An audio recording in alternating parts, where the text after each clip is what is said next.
I will now call to the podium a distinguished American, a man who is in fact someone who has the right stuff, which includes a doctorate in aeronautics and astronautics from MIT, selection to the NASA Apollo program, selection to a NASA Apollo program moon mission, selection to a NASA Apollo moon mission egress from the capsule on the moon, returning to our world to write several books, found the Institute of Nomadic Sciences, develop a number of scientific exploration initiatives.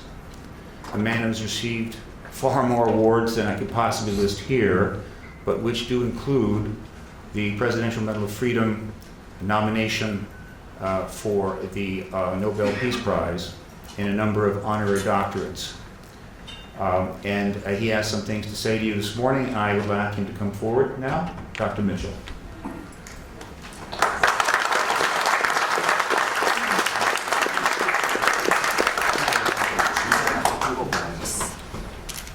Thank you very much for being here. My story with regard to the disclosure process is very simple.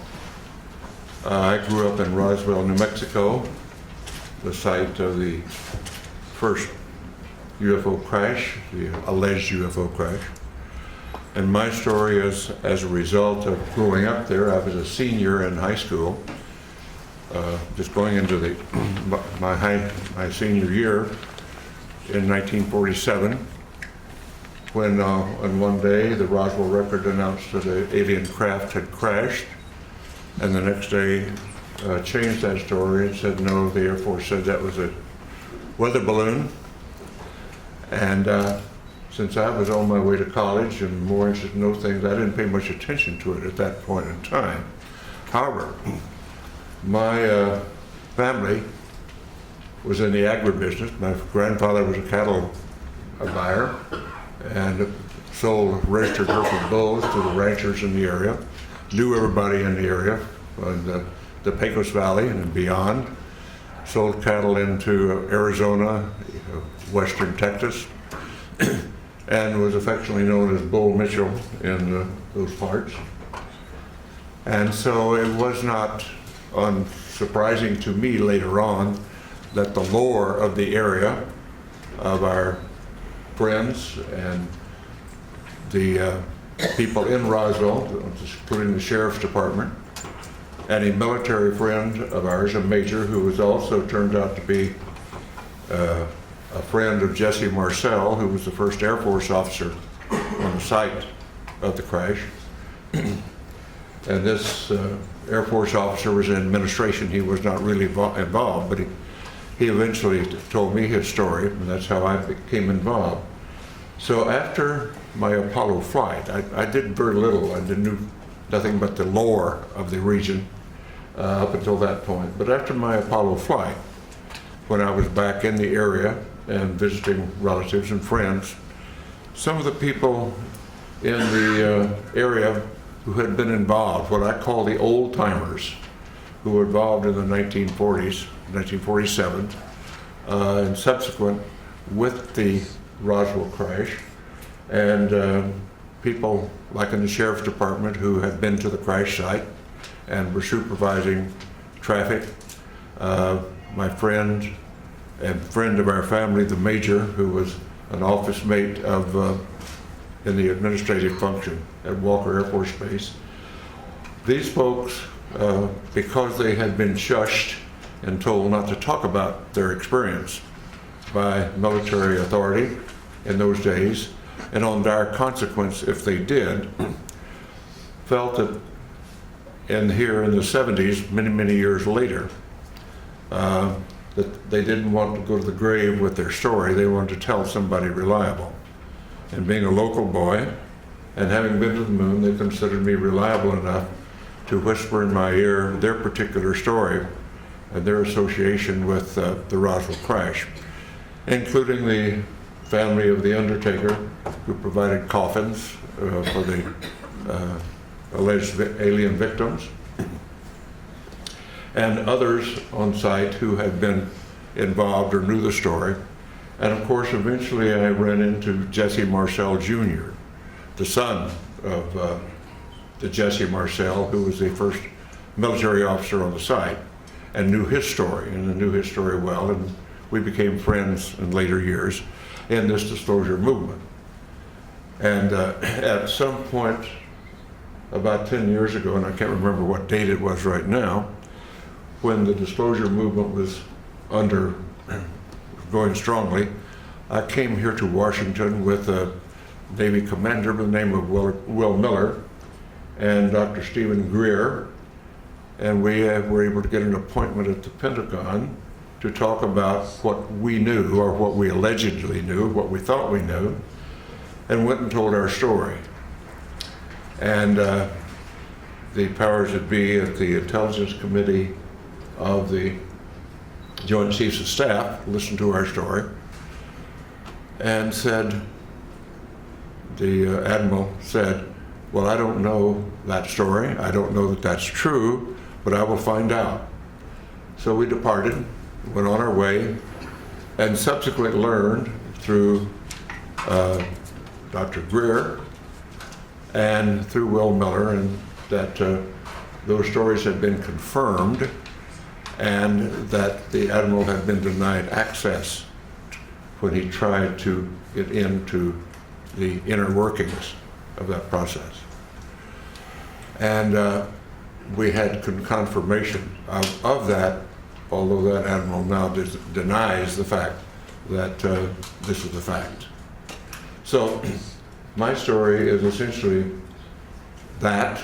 I have no first-hand experience with the ET effort, except the fact that I know all of these research people that you'll hear from today, and some who are not here today, who have spent a long amount of their lives and time doing research into the alien visitation, UFO crashes, and so forth. And I urge that those who are doubtful read the books, read the lore, and start to understand what has really been going on, because there is no doubt we are being visited.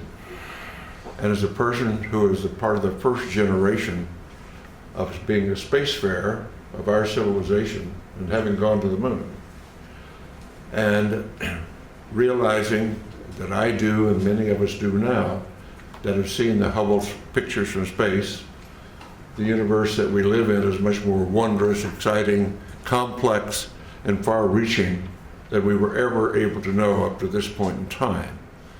And the fact we have wondered, were we alone in the universe forever? Only in our period do we really have evidence, no, we're not alone. We are just one planet with intelligent life on it, and probably it is time, now that we are spacefarers on our planet, that we get active, because we're really universal beings. And in the long stretch of things, if we think about it in the longest possible range, we realize, and I realize this from my studies in astronomy and astrophysics, our sun will burn out in due course, and we have to be off this planet if our species is to survive. So anybody, any species, any planet that is on around a mainstream star like ours is, only has a finite amount of time on that star before it burns out. And so our destiny, in my opinion, and we might as well get started with it, is become a part of the planetary community of nations, of planets, just like when we were much newer on this planet, and we found tribes over in the next valley or across the next mountains, and we started forming communities then and reaching out beyond ourselves.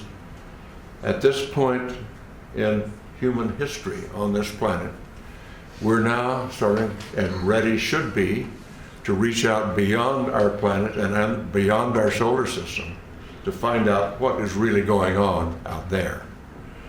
And the 20th and 21st century that we now live in, the beginning of the Industrial Revolution really didn't take off until the 19th century. And I tell the story to some of my younger audiences, particularly in schools, that my great-grandparents went across from South Georgia to West Texas in a covered wagon at the end of the Civil War in the 1870s. My family, my father's generation, was involved with going off the planet in aircraft. And less than 100 years later, I went to the moon. So some covered wagons to going to the moon in less than 100 years is a history of the development of our civilization in not our lifetime, but a couple of generations. And so it's time to start thinking in those terms. And particularly since now, in the 20th and 21st century, we suddenly find that due to our expertise and our genius in science and technology, we have exploded our population from under 2 billion at the beginning of the 20th century to over 6.5 billion at this point. And our consumption patterns are clearly indicating that we are utilizing our non-renewable resources at an unacceptable rate, a non-sustainable rate. So we've got a lot of thinking to do about what being an advanced civilization really means. But let's put all that aside for a moment, because we're here to talk about disclosure. And what I am suggesting is it is now time to put away this embargo of truth about the alien presence. And I call upon our government to open up like other governments have, and you will hear about that this morning. Like the Belgians have, the French have, the Brazilians have, the Argentines, the Mexicans have all released their files. It's about time now that we do the same thing and become a part of this planetary community that is now trying to take our proper role as spacefaring civilization. Thank you very much for your attention.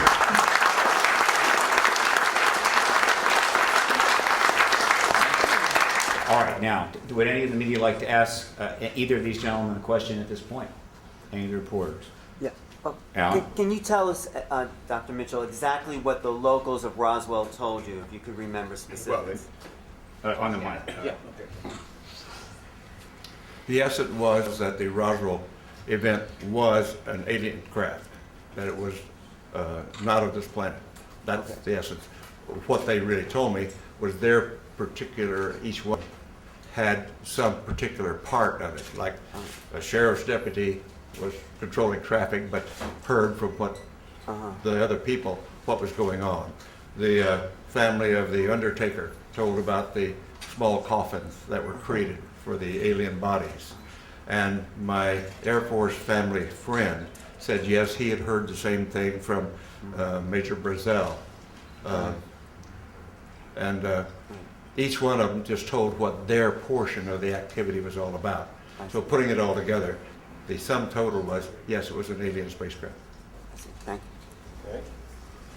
Another question? Just had another question about Sure. fellow astronauts talking to you about seeing space, UFOs in space. No, I have talked to all of the astronauts up through the Apollo program. And the only ones that have had UFO experience were in their Air Force careers, where were vectored to chase a UFO, never quite made it, couldn't quite get them in their sights or whatever. And that was Deke Slayton, and Gordon Cooper had his experience that's been well recited about seeing one land at Edwards Air Force Base, seeing the pictures of it, and suddenly the pictures disappeared into the vaults of Washington and never returned. But the military people that had UFO experience were in their Air Force careers before the astronaut program.